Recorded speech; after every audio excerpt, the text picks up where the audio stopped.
Are you looking for the best Garmin watches? In this video, we will look at some of the 5 best Garmin watches on the market. Before we get started with our video, we have included links in the description. So make sure you check those out to see which one is in your budget range. Number 1. Garmin Forerunner 265. Sizes: 42mm W/18mm straps, 46mm W/22mm straps/weight, 39G, 42mm, 47G, 46mm, battery life, up to 15 days, 42mm, 13 days, 46mm, in smartwatch mode /display type. OLED touchscreen/GPS. All systems GNSS and dual-frequency GPS/connectivity. Bluetooth, ANT+, Wi-Fi/water resistance. 5 ATM/music storage. 8 GB. Garmin has many running watches, and a lot of them are great. But the Forerunner 265 or 265S, if you have petite wrists, strikes an excellent balance between price, feature set, battery life, and a vibrant OLED display. That said, the Forerunner 265/265S is a bit of an odd duck. It comes a mere 9 months after its predecessor, the Forerunner 255, and is, in many ways, pretty much the same watch. The main difference is the 265 has an OLED display compared to the 255's memory and pixel screen. Usually, that means worse battery life, but in this case, we got about a week on a single charge with the always-on display enabled. Without it, you can get up to 15 days. Given that OLED is easier to read and just, well, looks nicer, that gives the 265 lineup an edge over the 255. Number 2. Garmin Forerunner 165 Music. Neither has all of Garmin's training features, but it's got what you'll need to run anything from a 5K to a full marathon.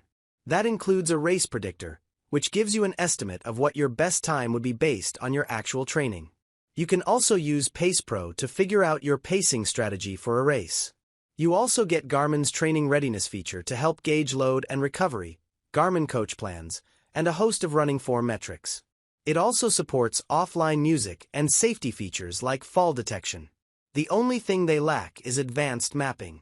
They still have trackback, point-to-point navigation, and real-time breadcrumb trail support, however.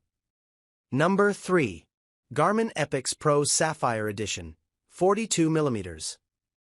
Sizes: 42mm W/20mm straps, 47mm W/22mm straps, 51mm W/26mm straps/weight, 42mm, 63G stainless steel, 58G titanium, 47mm, 78G stainless steel, 70G titanium, 51mm, 98G stainless steel, 88G titanium/battery life, 42mm, up to 10 days, 4 with AOD, 47mm, up to 16 days, 6 with AOD, 51mm, up to 31 days, 11 with AOD/display type. OLED/GPS. All systems GNSS and dual-frequency GPS/connectivity. Bluetooth, ANT+, Wi-Fi/water resistance. 10 ATM/music storage, up to 32 GB. The Epix Pro will get you every fitness feature that Garmin has to offer. And I mean everything. It would frankly be easier to tell you what the Epix Pro does not have. Things that are limited to LTE smartwatches and some of the new smart features on the Fenix 8, like an onboard voice assistant. Otherwise, you've got topographical maps, turn-by-turn navigation, and more training metrics than even a seasoned triathlete would know what to do with. The Pro is more size-inclusive than the standard second-gen Epix, which only comes in 47mm. You can get the Pro in that size, too, but it also comes in 42mm and 51mm. This was a major complaint I had with the second-gen Epix, and you love to see companies actually take this sort of thing seriously. The best part is the Pro models start at the same price as the regular Epix did. You'll have to pay $100 extra for materials like titanium and sapphire crystal, but that's also true of the standard Epix. Number 4. Garmin Fenix 8. That said, it muddies the waters if you're trying to pick between the Epix Pro, Fenix 7, Fenix 7 Pro, and now the Fenix 8. The main difference is the Epix watches all have OLED displays. One reason I prefer OLED is that they're much easier to read indoors where most of us spend the majority of our time. The Fenix 7 series memory-in-pixel displays, plus solar charging if you opt for it, allow for weeks and weeks of charge, but the smallest Epix Pro can get around 10 days with normal usage. The 47mm and 51mm Pro models can go longer between charges due to bigger batteries, but I felt that the 42mm has enough juice to satisfy most use cases. Garmin also has so many battery-saving modes and options that I highly doubt this will ever be an issue. Not helping matters is the fact that the Fenix 8 lets you choose between an OLED or a MIP display. You also get smart features like an onboard voice assistant, the ability to take calls from the wrist, and the Garmin Messenger app. The main problem is the starting price is now $350 more than the standard Fenix 7 and right about on par with the Epix Pro. My personal feeling is the Fenix 8 smart features are just okay and that you're really not missing much by not having them.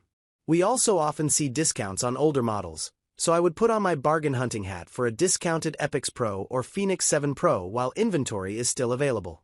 But really, the winning feature of the Epix Pro is the hands-free flashlight. It's so useful in my day-to-day life, and all you have to do is double-press a button. It's as bright as your smartphone, comes with a red light option if you want something easier on the eyes, and can act as a strobe in an emergency situation. The Fenix 7 Pro and 8 watches also have a flashlight, so a lot of this is going to come down to personal preference for the display, price, and whether you care about smart features. Number 5. Garmin Fenix 7S Pro. Like the Garmin Epix Pro, the Fenix 7 Pro line has an updated optical heart rate sensor for improved accuracy.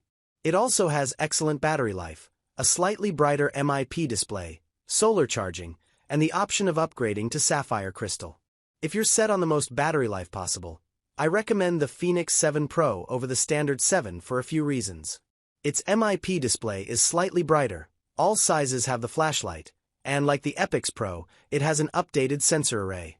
I also recommend it over the MIP versions of the Fenix 8 because it comes in more sizes and costs around $300 less. Especially since the Fenix 8 smart features are a bit half-baked.